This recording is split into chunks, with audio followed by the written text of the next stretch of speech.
Hi, everyone. Welcome. We'll get started. Just one more minute.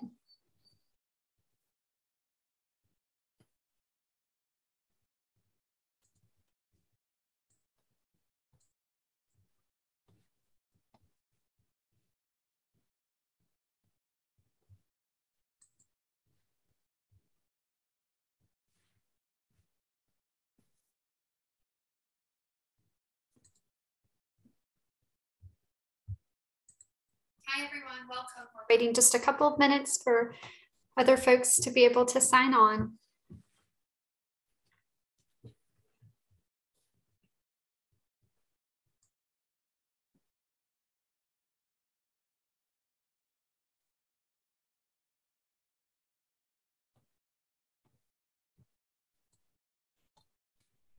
Yeah, people are starting to join. We have 7 attendees.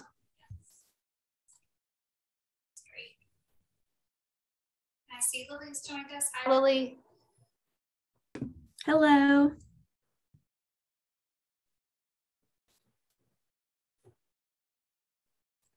Lily, are you comfortable with screen sharing? We were doing a little bit of practice with that before you logged on.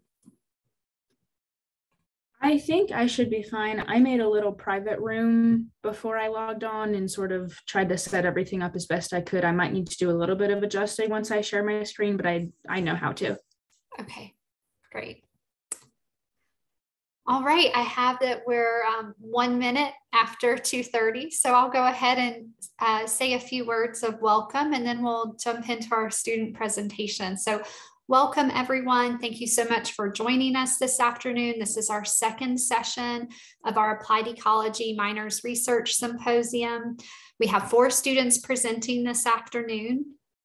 We also have additional presentations, an additional session of the symposium scheduled for Monday at 2:30 p.m. So I hope that you'll join us then. Each of our 4 presenters has prepared a 10 to 12 minute presentation for today.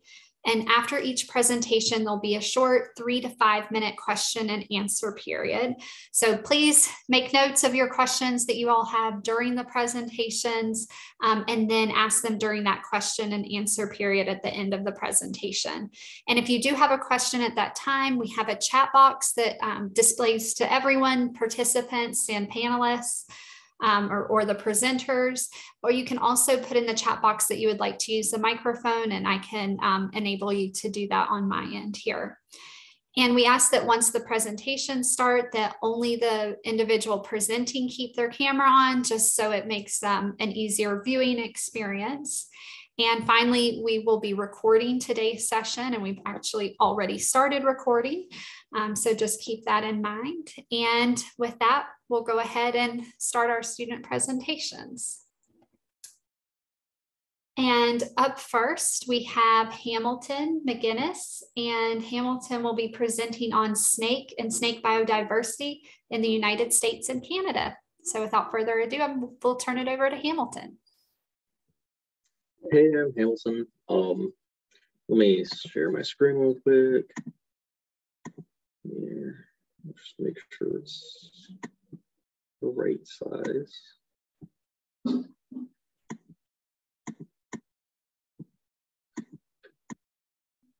right, there we go. So I'll be talking to you today about snake and snake biodiversity in the US and Canada and how it relates to parasites. So first off, let me ask you, throughout the world, snakes are hard to find, and can you find them in these pictures? Probably not. I know I gave a good 10 minutes looking, only found one. And so, as you can imagine, this difficulty of finding them can make them difficult to study. That's why we know very little about their ecology, including their interactions with other species. Since snakes are secretive and rarely seen, it's easy to miss how diverse they are, and also easy to overlook them in ecological studies. As just one example, I'm showing you a graph of the 38 snake species in North Carolina, which I've broken into groups based on 3 families and subdividing within families or based on general diet habitat. What you don't see here is that some of these groups, and even one family, which is only represented by one species in North Carolina, do not have any Helminth parasites listed in the database maintained by the Natural History Museum of London up until 2004. In fact, 11 of 38 snake host species in North Carolina have no recorded Helminths from any paper ever, and 23 have only a few known parasite species, but probably have more. And since there's no vertebrate species on Earth that has no parasites, we have a lot more to learn about parasites in snakes. More broadly, our lab has systematically reviewed 400 books or papers suggested to contain information about endoparasites in snakes in the US and Canada, and only 52% have of the 178 known species in the United States and Canada had any parasite information within those. So something important to keep in mind is that parasite diversity increases with host diversity. So we can reasonably expect that with higher densities of snake parasites, we'll get, or higher densities of snake species will give us higher densities of snake parasites. And so our goal has been putting together a more comprehensive snake species distribution throughout the US and Canada.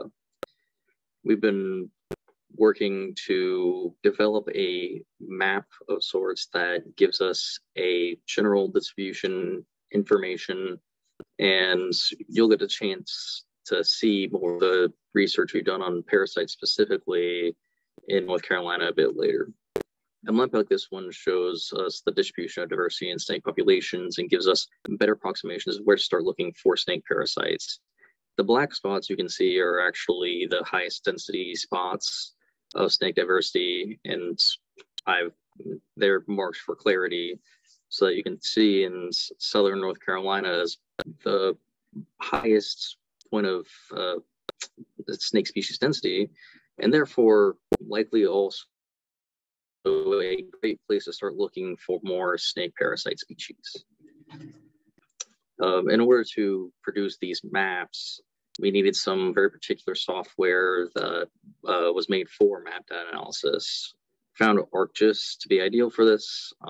We used it for sorting data and getting a more specific frame of reference on the US and Canada after pulling apart some of the data that we got from IUCN Red List, which has a huge array of data that can be used, of range data for all kinds of species throughout the world. We also use R to actually put the maps together after splitting them up with ArcGIS. We found it much more efficient, and it also helped us organize data a little bit more. So here's a full map of the US and Canada, and it provides a quick glance at how snakes are distributed throughout North America, and we can learn a lot from it. Like the first map I showed you, the black spots show the peak diversity, and in this case, it is 40, which is localized in Texas. So that's 40 different species in those small spots, just in Texas. We also see that much of the Southeast is high in diversity, which provides some hints towards patterns of distribution and where we should focus our efforts in researching snake parasites. Each individual color point on this map is a 10 kilometer squared space where snake distributions overlap with land, providing a pretty detailed look at how snake distributions are at snake distributions on local scales as well. Another example of how I can use this information is by overlapping it with other detail maps.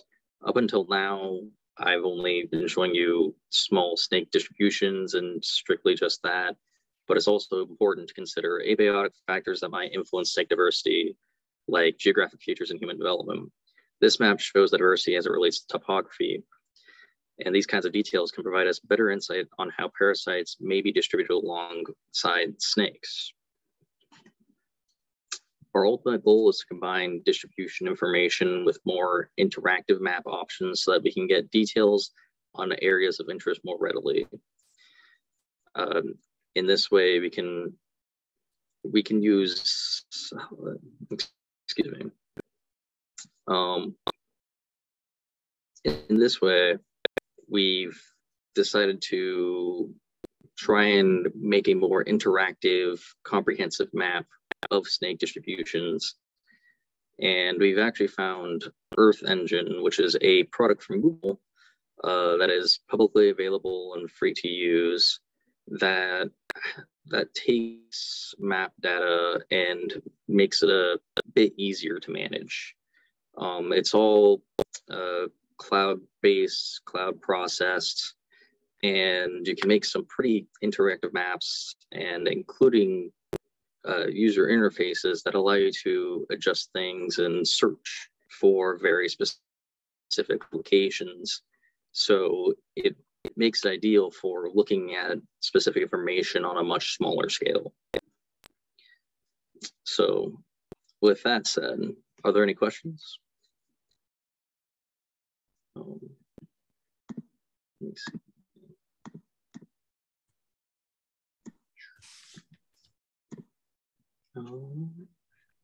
Thank you, Hamilton. Great presentation. While people work on entering their questions in the chat, I would like to just ask you in general, you mentioned 17 snakes for the Raleigh area. Have you guys looked into?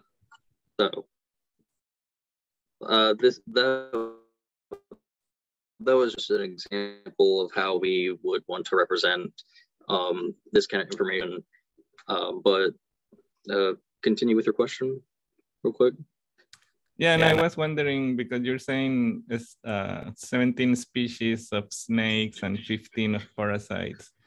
So I guess you're expecting like a 1-to-1 ratio there, like 17 species and then maybe 17 parasites, or way more parasites than snakes? It could be way more. Like I said, this is just an example of what we kind of want it to look like / the kind of information we wanted to give. But we can reasonably expect that there is either a 1-to-1, maybe more, maybe a little bit less. I know I haven't had much experience in researching that area in particular. Mm-hmm. But it would be, I mean, this is the kind of thing that we plan on adding in the future. Right. Cool. If we can find a more comprehensive way of estimating parasite species based on a host species, then obviously we include that and use that as a general way of figuring out how many parasite species should be in that area. Mm-hmm. That's very interesting. There's a question from Skylar. I don't know if you see the chat or I can read it either way. Oh, yeah. So I guess we should read the question. From the snake species that we look at, most species have many more than one parasite species, but Hamilton hasn't gotten to work with those data yet. Yeah. All right, so I guess you have plenty of work to do. Yes, no, this is far from finished. As to why snake diversity is higher in the Southeast in general, I mean, we can chalk that up to the standard distribution that we would normally see on Earth in general. As we know, species diversity does get higher as we get closer to the equator. And that's just a common trend that we've seen all over the world.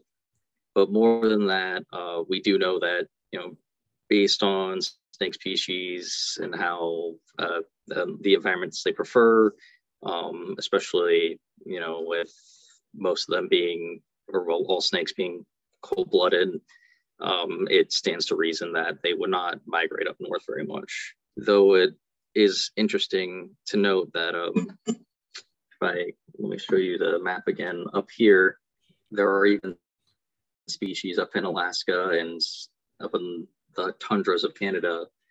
So species that do tolerate those colder weathers do exist, and they're certainly interesting in regards to whether or not we should research them. And I personally would be interested in finding out how they deal with parasites in those conditions as well.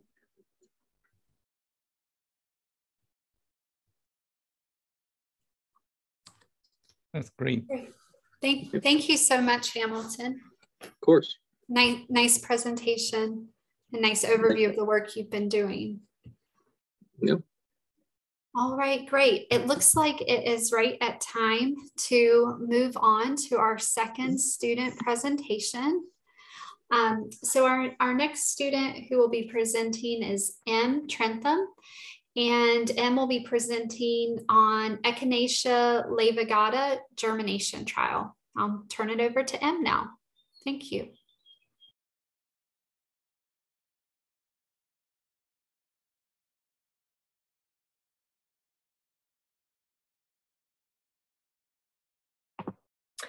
Hi, y'all. Sorry. Thank you all for coming to this presentations today. Just wanted to check, can everyone hear me okay? Yes, sounds good, Ann. Okay. Thank you. So my name is M. Trentham. In this past year, I worked in collaboration with the Irwin Lab within the Department of Applied Ecology to perform a germination trial on Echinacea laevigata. So a little background on this plant. Echinacea laevigata is a prairie plant found in the southeastern region of the US. It is also known as smooth coneflower. We know this plant mostly reproduces by seed and is also pollinated by insects in prairies. It is federally listed as endangered by the US Fish and Wildlife Service and is considered being downlisting to a threatened species despite continued limited populations, which have not changed much over the past 20 years. This plant was, the seeds that I used to germinate in this study were found in Picture Creek Diabase Barrens, which is in Granville County, North Carolina on Occoneechee, Saponi, and Lumbee land. It's about an hour north of NC State. The prairie at Picture Creek hosts a substantial population of Echinacea, and other populations have been noted in Virginia, South Carolina, and Georgia. Although you can't see any Echinacea laevigata in this photo, you can see a variety of other flowering, sun-loving plants, and a few opportunistic trees such as pine and sweet gum, which characterizes this prairie. This prairie serves native wildlife, pollinators, and is maintained by minor disturbances such as mowing and herbicide applications, which kind of mimics the historically understood prairies that were regularly maintained by fire. These prairie ecosystems are typically remnants, which is why this prairie is found in a power line right of way. And this land is very special because the soil has never been plowed. So there is a seed bank in the soil that has built up over many generations. In addition to its importance as a member in this prairie community, Echinacea has historically been used by humans for its medicinal properties. It has its most common sibling of a plant, Echinacea purpurea, that you can see in the bottom right corner, is mostly cultivated for medicinal purposes or for landscaping. So, due to the federal listing of this plant as endangered, the US Fish and Wildlife Service aims to reestablish populations so that there's stable populations in each state in the Southeast. However, this plant has a very little published research about it. So it is important to establish a germination protocol and an understanding of how to store these seeds in order to repopulate this plant. So I sought to understand, is there a depreciation in seed viability between seeds stored from 2019 and 2021? And I hypothesized that there would be a difference in germination rate between these two seeds of different years of storage. So for the methods, starting at the field itself, 2 different teams of research collected these seeds at Picture Creek, although the methods were replicated as best as possible. These researchers would place a mesh bag over specific seed heads to prevent random pollination and herbivory, since these plants were intentionally hand pollinated, and just to trap the seeds as they dried out over time. And as the seed heads appeared to be dry, the seeds were harvested. So through the winter after these seeds were gathered, I cleaned and counted these seeds and randomly selected seeds from 104 unique plants, some from 2019 and some from 2021.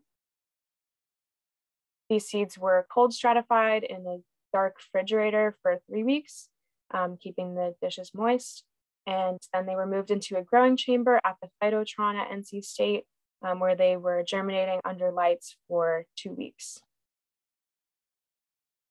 This is what the inside of the growing chamber looked like. There's 30 dishes in this photo, but there were 52 overall. And you can see on the right, each dish was separated into 4 segments with 4 different plants represented. And you can see 1 germinated seed in the top right corner. So this is an interesting set of photos. You can see on the left that the radicle of the seed is just emerging, which is an advantage to this germination method. You wouldn't typically be able to see this while the seeds are under soil. And then you can see on the right, the same plant after 18 hours under these lights, and the seedling has emerged and is breaking off from the shell of the seed. So there was initially an issue with mold during this study from the 2021 seeds, which could have been due to the methods where the seeds may have not have been fully dry while they were collected, or one bad seed head containing a lot of mold contaminated the rest of the bunch while they were in storage. Some mold types appeared to affect germination by keeping it from germinating, and some of them didn't appear to affect germination at all. And so we get into our results. This plot represents the average rate of germination over time, with each line is the collective data set for each year of seeds. So the red line represents 2021, the blue line represents 2019, and you can see the difference there. And so from that last graph, we know that the 2019 seeds germinated at a rate of 5%, and the 2021 seeds at almost 9%. And in this graph on the right, each data point is a unique plant. So you can see that there's a few successful outliers up by the 40% germination range. And there's also a great deal of zeros that just didn't germinate at all. I also ran a generalized linear model using a binomial distribution from the data from the very last day of the study, and found that there was a significant difference between these 2 years of germination rates. So my hypothesis can be supported. And we can interpret from this that seed viability does decrease at each year of storage, at least at the conditions that we kept these seeds at. So to continue learning about this endangered plant, Echinacea laevigata, I recommend future studies to experiment with the temperature of seeds at which they're stored, as well as practicing a longer cold stratification period, which could lead to more successful germination rates, as this replicates the winter that they would experience in their native habitat. And since these plants were intentionally hand pollinated, as I mentioned earlier, we can identify each plant's pollen donors. So it would be interesting to trace back the really successful seeds, or like the outliers at the top, or the zeros, to make conclusions of their parent plants. So we can consider their genetic relatedness, morphological data, and what would indicate their germination rate. So that concludes my presentation. I wanted to thank Aaron Eichenberger, who was my mentor throughout this process, as well as Greg Wilson, who collected the 2019 seeds, our PI, Dr. Becky Irwin, and the rest of the Irwin lab, as well as Claire Melvin and Trey Jeffers, who's also on this presentation today, for their help specifically cleaning and counting the seeds. Dr. Seema Sheth and the Phytotron team for allowing us to use their space, and Hunter Jung, who helped me work with the data. All right, do you have any questions? Thank you, Em. That was a great presentation. And there is one question from Becky in the chat. So she's saying even though longer storage reduced germination, both 2019 and 2021 had low germination success. What is typical for Echinacea species and for these species? Oops. So since there aren't very many studies on Echinacea lavigata, we can't really nail down a specific germination rate, although they are typically higher than this one. I think that Echinacea purpurea and Augustifolia, some of the most common ones, tend to have greater than 50% germination rates. So this is a pretty low germination rate. However, you could see from the graph over time that the plants or the seeds really never stopped germinating. It never really plateaued. So I believe that if we ran this trial for longer, that we could have seen more germination from these plants. Great. There we have another comment question from Skylar, and she's asking whether everything was done at controlled humidity. There was not controlled humidity, and I really wish that there was. I went back every 12 hours to the phytotron and kept these seeds watered. And I did set out some trays of water in the germination booth so that there would be a little bit more humidity in the air, but there was not controlled humidity from the phytotron. I think that that would make a difference though, because the mold definitely correlated with kind of if I let the seeds get dry and then watered them, I would notice more mold. So that's why I worked to keep them really consistently wet, which kept the mold at bay.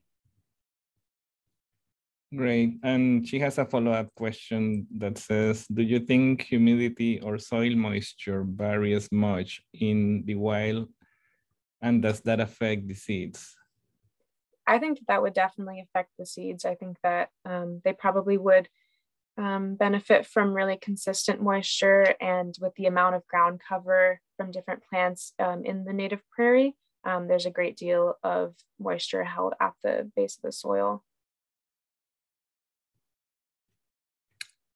Great. One more question from Maria Lee. Awesome presentation. What local conditions in the collection site did you expect to alter? Do you expect to alter those germination rates between the years? So I can't remember if there were many notable conditions between those 2 years. I know that the last burn that they had at that site was several years ago, and that would definitely affect the plants. But I would say that the conditions that they were kept at were probably similar, and they were collected in the same season in the fall time of the season. Thank you. Right, so I guess the main difference is that one batch is older than the other one. Yes, and these seeds were all kept at room temperature. The 2019 seeds were kept for 3 years versus 2021 just being kept 1 year. Great. And one question from me. So you mentioned that this species is endangered. So I assume that it's endangered because of habitat loss, the fact that the prairies are disappearing. Is that the case? Yeah, so we originally really knew this plant to be a really sun-loving species, and it definitely seems to grow in its happiest state in the prairie with very open canopy. However, it's starting to trail out into the forest communities that are on either side of the prairie. So the Irwin team is looking into that specific population to see if it can survive in its maybe non-traditional conditions. But since the Piedmont prairie has seen a decline in prevalence really since colonization, the habitat opportunities for this plant are very limited, which is why it's important to consider repopulating in remnant prairies. Awesome.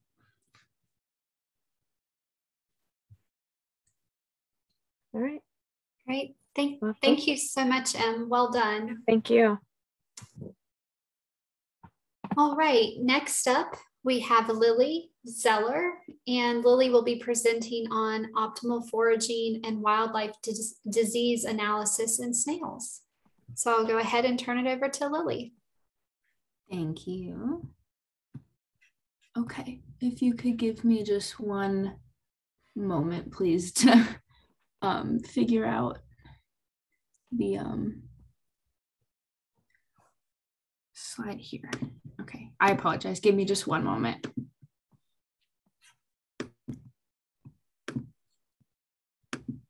Okay. Awesome.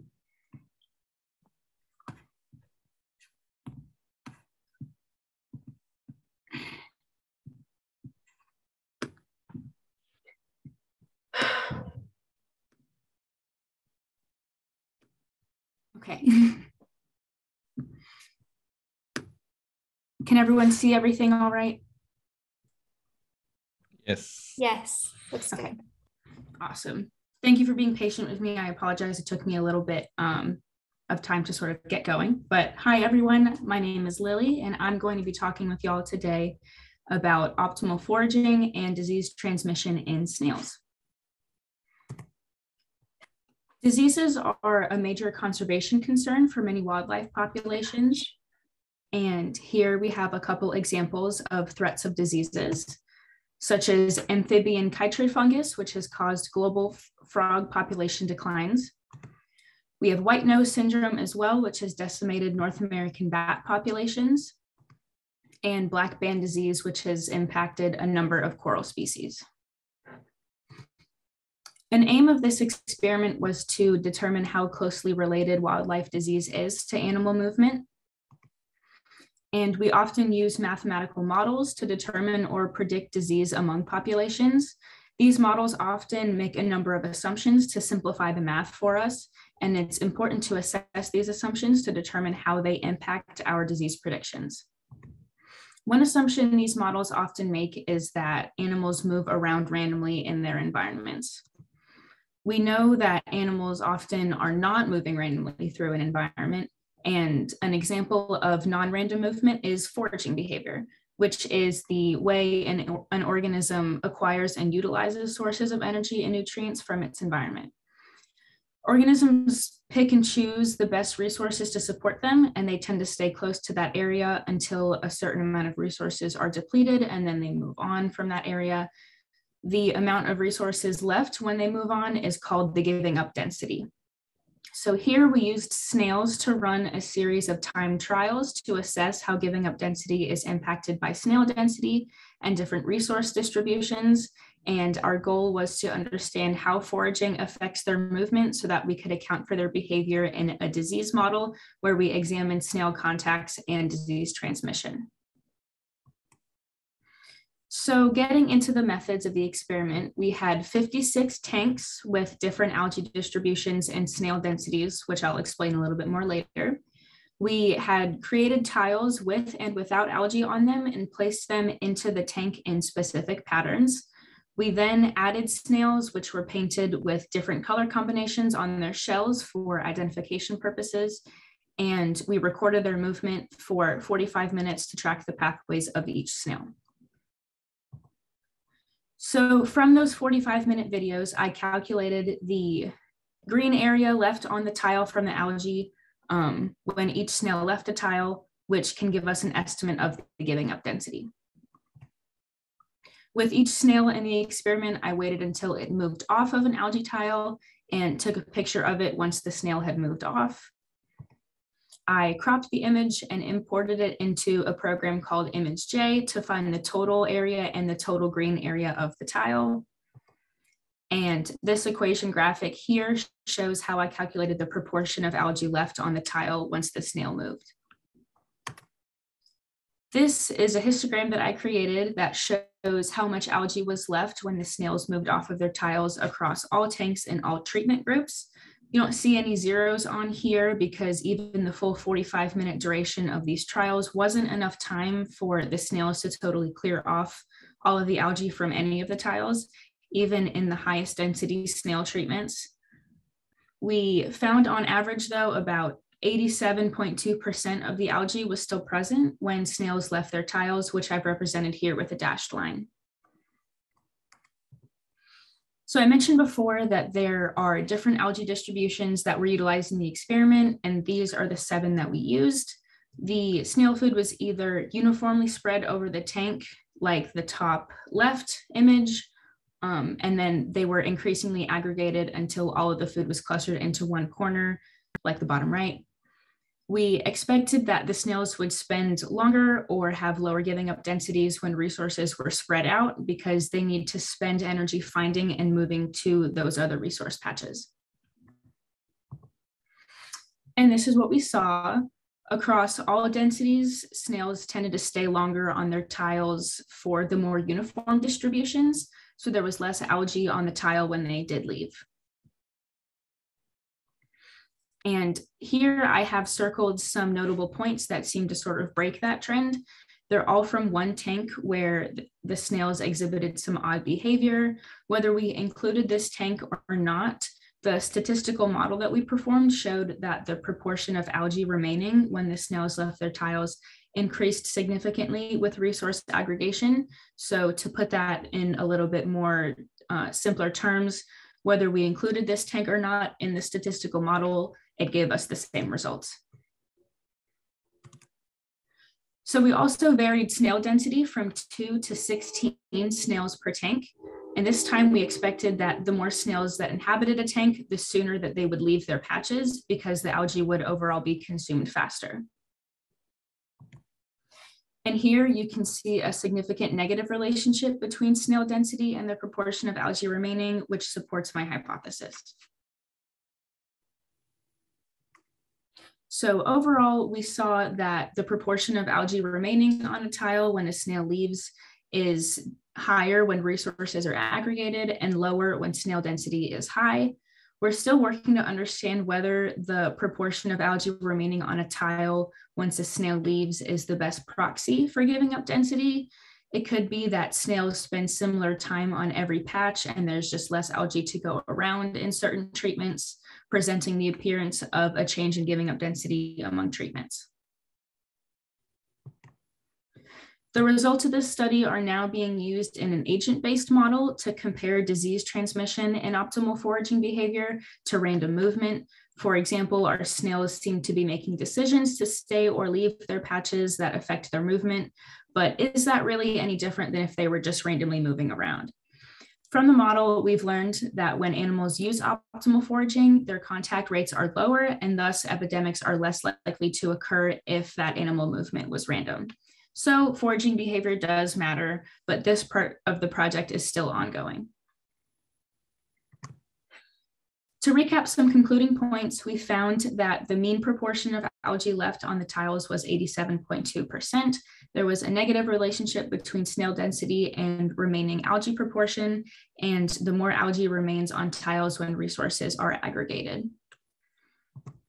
Thank you for your time, and I can now take questions.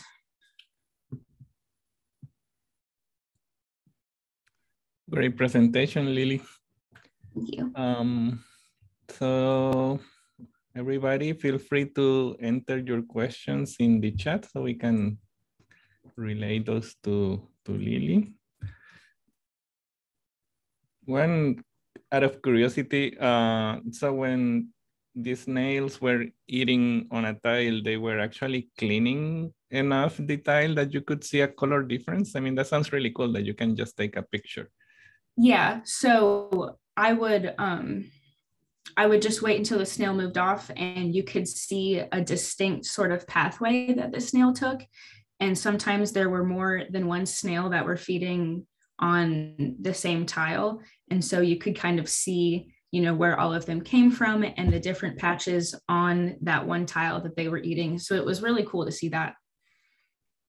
Awesome. Yeah, it would be nice to see a picture. Brad Taylor is asking. So there's a question from your mentor, a question that she never asked you before, apparently. If you were going to do a follow-up experiment to this and could do anything, what would you do? That's a big question. see. follow this I mean, up, there's some additional questions there in that. okay. To follow this up, I would probably do like sort of a mid-density experiment. Instead of having, 2 snails or 16 snails, the sort of two ends of the spectrum, I'd do somewhere in the middle. And then I'd probably just let them I'd record them just until they were able to clean off one tile and like completely, and just see how results from that differed from the results from this experiment. Cool. So let's see. I like your name for the regression, the fancy regression. How did you get the tiles to have similar amounts of algae? Or how did you make those tiles covered with algae? Here, I can see if I can go back to my methods slide, because that has pictures of like the actual sort of experiment. So they were just grown, these were just 2-inch by 2-inch tiles, and they were just, algae was grown on them. I'm not too sure that exact process, but they were all separate tiles that were just arranged within these tanks within those specific patterns. I'm not sure how the algae was actually placed onto them, but it's not just one big slab of tile. They're individual tiles placed within that pattern. Okay. That's great. Any other questions?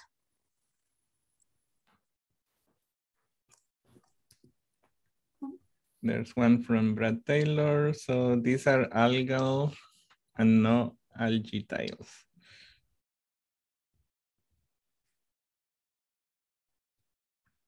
I'm sorry. I guess Brad, we need more details on that question.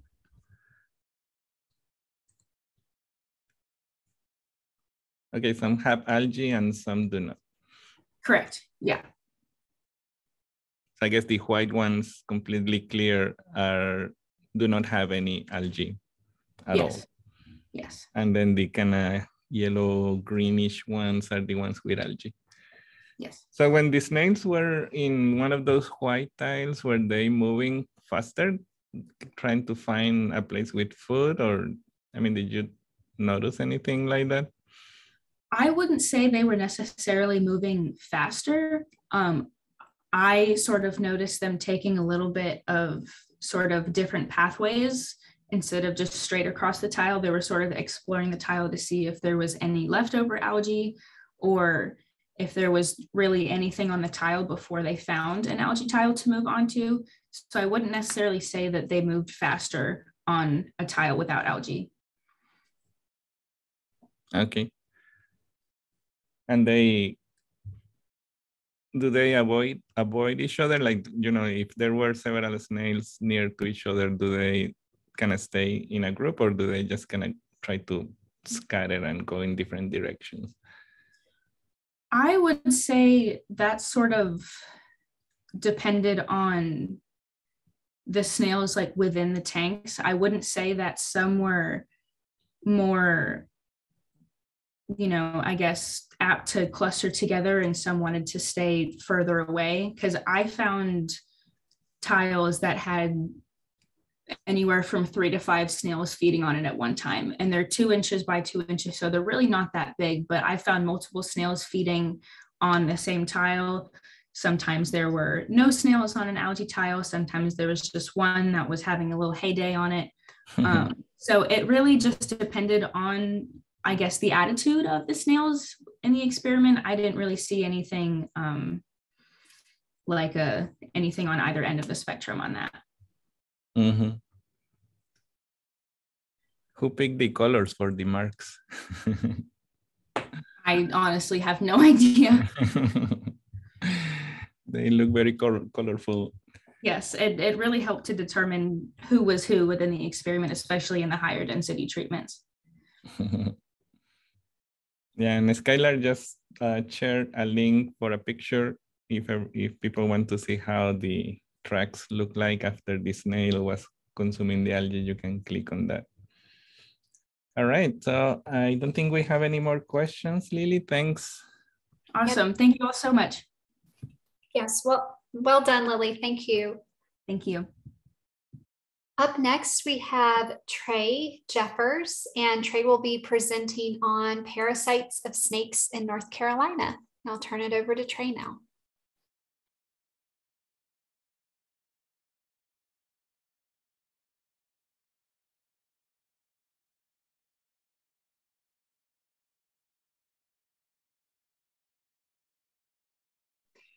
Hey, my name is Trey Jeffers, and my project was on snake parasites in North Carolina.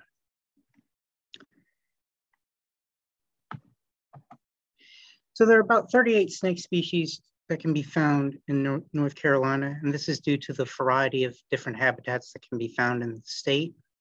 There are also many types of parasites that can also be found in snakes, such as tapeworms, nematodes, and trematodes. But there's really a lack of data regarding these parasites in snakes, not just within the state, but also within the southeastern United States as well. So currently, the Sustainable Health Ecology Lab at NC State is working on a systematic literature review, which is just going over all the paperwork, any research that's been done or that can be found at least on snake parasites in North America. So currently there are a few different some of these parasites have different life cycles. Here are two listed here. On the left, you can see the life cycle of a trematode. It's generally pretty complex. You can see here that one of them usually involves various intermediate hosts. So for example, in this diagram, one of those intermediate hosts is an aquatic snail species. And usually the second intermediate host can be anything like a vertebrate species or an invertebrate species. But usually the definitive host is some sort of vertebrate species, which you can see in the diagram here is a species of bird. Compare that to nematodes, on the other hand, who have a much simpler life cycle. They usually remain in the soil and directly penetrate into their host. So in this example here, it is a plant, but they mainly directly penetrate into their host species. So given these two different life cycles, I came up with a few predictions on what we would see based on the data. I predicted that more trematode species would be found in aquatic species due to their more complex life cycle involving various intermediate hosts. I thought more nematode species would be found in terrestrial species, since terrestrial species can be found more on this, or more nematode species can be found in soil. I was also looking at a few other parasite species, but I figured the lifestyle of the snakes would have little to no difference in prevalence due to lifestyle. Right. Moving on to methods, I placed snakes into two categories, aquatic and terrestrial. And aquatic snakes were just any snake species that mainly spends most of its time in water, such as a cottonmouth or water snake. Terrestrial was any snake that spends most of its time on land, out of water. And this includes snakes that are boreal or spend most of their time in trees or bushes, and snakes that live mainly underground. Right. I then categorized the data by ecoregion, specifically the ecoregions of North Carolina, into the mountains, Piedmont, sandhills, and coastal plain. And data points were put into an ecoregion based on if the snake occurred there or not. So on the right here, you can see there are two different range maps of snakes. Here, and the one in all green is one that can be found throughout the state. So if a parasite was found for that specific species of snake, it would count for all 4 ecoregions. And you can see there is another range map here, but this snake only occurs in the sandhills and coastal plain. So if a parasite species was found in this species of snake, it would count towards the sandhills and coastal plain. Due to a lack of data from North Carolina, I decided to just use data from the southeastern United States in general. And that, in this case, includes Virginia, Tennessee, Mississippi, Georgia, Alabama, Florida, and South Carolina. All right, moving into my results. You can see that for the Southeast in general, there was relatively little to no difference in the prevalence of parasite species between terrestrial and aquatic. Aquatic snakes did have slightly more trematode and cestode species, but neither was significantly different than the terrestrial group. And terrestrial also had more nematode species, but again, it was not statistically significant. All right, moving into data for North Carolina, you can see here that looking at the aquatic category, that as you go from the mountains to the coastal plain, that the number of parasite species for aquatic snakes increases quite a bit. And this is due to the higher diversity that can be seen as you go from the mountains to the coastal plain.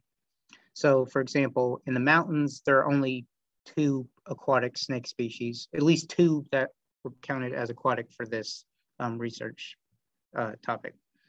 And for the coastal plain, there were around 10. So there were a lot more species.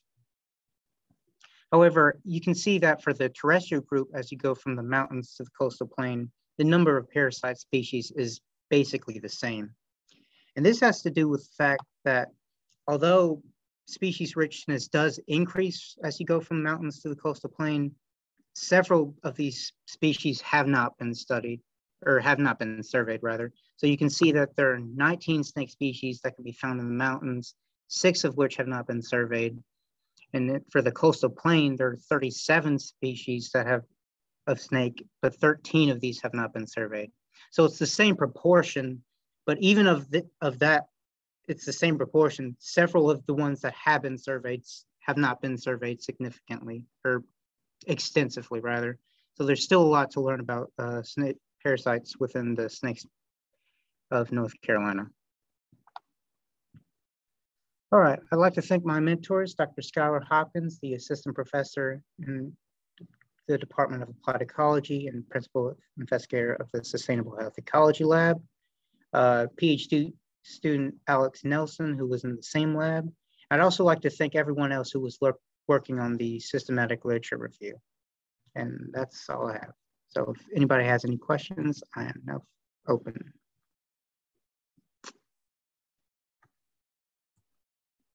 All right, thank you, Trey. There's a question there in the chat from your mentor. Oh, okay. Do you want to say it or doesn't matter? You can explain what the question is and then okay. Answer. Skylar was asking me, how long do you think it would take us to find all of the endoparasite species and all of the NC snake species? I think never, because there's so many parasite species. I don't think we can possibly find all of them. It would take quite a long time to find records for all species.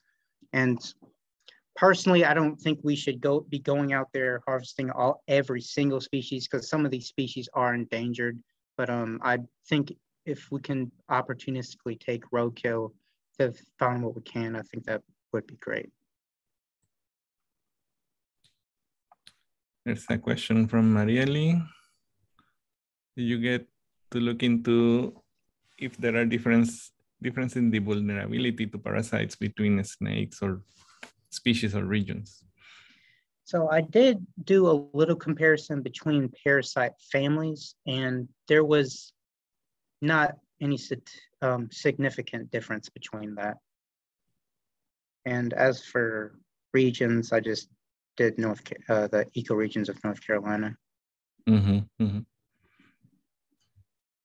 From Hamilton, how soon do you think we're going to be able to combine our research? I guess, yeah, you guys are working on similar things. Yeah, I guess hopefully pretty soon. I guess just as soon as more data keeps coming in, as soon as we find more parasite species. Right.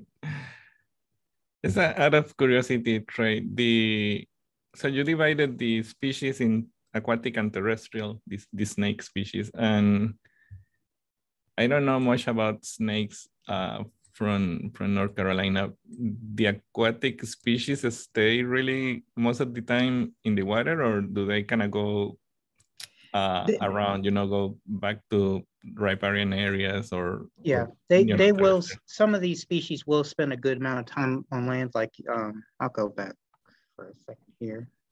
So you can see, not there, but so like a cottonmouth, they'll go on land quite a bit. For this, I just wanted to spend most of their time in water. Some of these species do spend a lot of time near water and might even go through it quite a bit, but I just wanted ones that spend maybe 50% of their time in water. Again, it's kind of an arbitrary area, aquatic versus terrestrial, but you gotta find out, just categorize it somehow. Yeah. Trey, go ahead. And I noticed, so you discussed the lack of data for North Carolina using records from the Southeast. And I just wondered if there were any states or particular areas that had more information than North Carolina did. Or was it pretty sparse and just piecing together a lot of disparate data? So most of it, I would say, was from Georgia. Definitely most of it was from Florida. A huge chunk of it was from Florida. I think a good amount of it was also from Georgia as well. There was no data at all from South Carolina. I think Virginia may have only had 3 entries, but there was not a lot of data throughout a good chunk of the state. Most of it came from like Georgia and Florida, and maybe Mississippi as well. Thanks, Trey. And there's another question. Do I think the diets of aquatic and terrestrial species are different? That's a great question. To some extent, I guess it would depend on the species, but so for something like a water snakes were the large majority of the aquatic species, and they're feeding mainly on fish. Somewhat, some of them feed on amphibians. A little bit, I would say a little bit. I can't confirm that for sure, because a lot of these snakes will take amphibians. I guess it would just depend on what life stage. I suppose aquatic species would take more tadpoles than the terrestrial species, but they would eat a fair amount of amphibians for both groups. Obviously, aquatic species would take more fish, and possibly terrestrial species would take more some things like mammals, but insects would also make up a good portion of their diet of both species as well. So those are just some things to consider. Different life stages of different prey species. Yeah, she was saying we should make a database of all the diets so we can get those into the database. Yeah, that would be a good thing to do. Sounds like a really good opportunity for like a citizen science type of project, especially with roadkills, like try to get people to help you collect samples. Yeah, we're currently reaching out to some people if they find roadkill snakes to I'm not totally sure. We have a lot of snakes in our freezer right now, so we got to process those first. But we are open to taking some.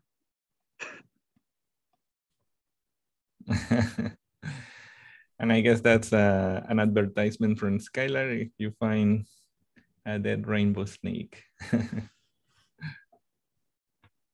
All right. I guess that's all the questions.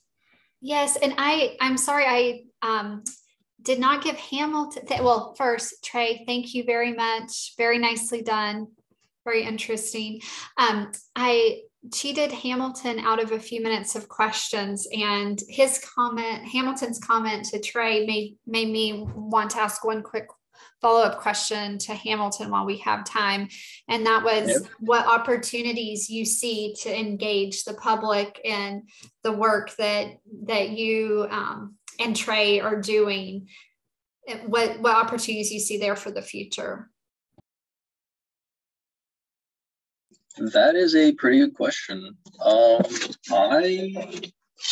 say that one thing that we can try and include the public on, I think in general is, obviously citizen science can be a really big thing here, but also trying to get people engaged with the idea that parasites are essential to the environment, and they're not, just parasites. Obviously, there's a kind of stigma around the idea of parasites and how parasites work.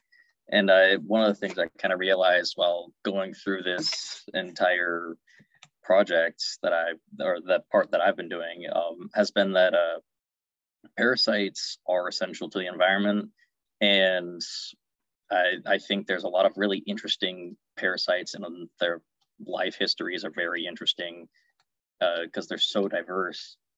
And so including that in outreach to the public, I think will definitely get a lot more traction by comparison. Yeah, thanks, Hamilton. We always love the science communication happening in Skylar's lab, and with Alex on the also I see he's an attendee, and so yeah, great ideas. All right, well, I want to congratulate all of our presenters, our 4 presenters this afternoon, not only for very nice presentations today, but also for all the work that they've done over the course of the semester. Thank you for the hard work you put in over the past few months. We really enjoy learning from you all today. And I'll just say that we have one final session for our symposium that will be on Monday at 2:30 p.m. You can register for that the same way you registered for this session. And we hope you'll be there to see our last group of 3 students present. But thank you all so much for joining us today and for our excellent presentations. Everybody, and have a great weekend. Thank you. Thank you, guys. Thank you.